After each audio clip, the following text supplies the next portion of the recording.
Okay, we're doing number 17 in section 2.5. And we are asked to solve and graph this inequality. Now remember, dealing with an inequality is just like dealing with a regular equation. The only difference is if you multiply or divide by a negative number, you need to flip the inequality. So we're going to start by, we want to get the r isolated. Just like if we were solving for r, we want the r isolated. So we need to move this negative 3/4, so which means we have to divide by negative 3/4.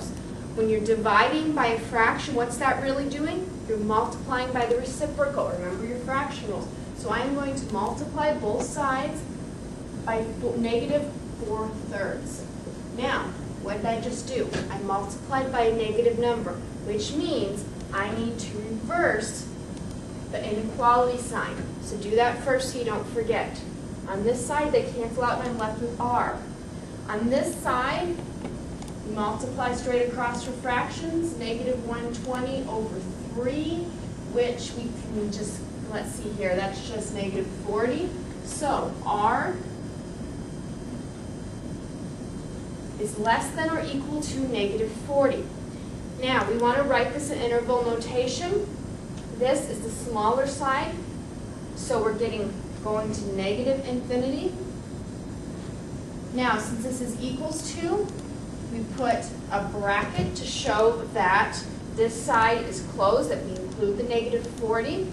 Now, the reason this side's a parentheses is because infinity, since it never ends, we have no ending point, and you always leave it open-ended with the parentheses. Now, my last step, I'm going to graph this. So here's our 0. We need negative 40. So I'm going to count by tens, negative 10, negative 20, 30. Here's negative 40 out here.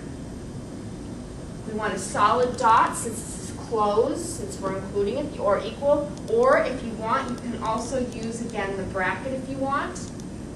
I prefer the open and close, that's what I use, but you're welcome to use whatever. The book uses the parentheses or the brackets.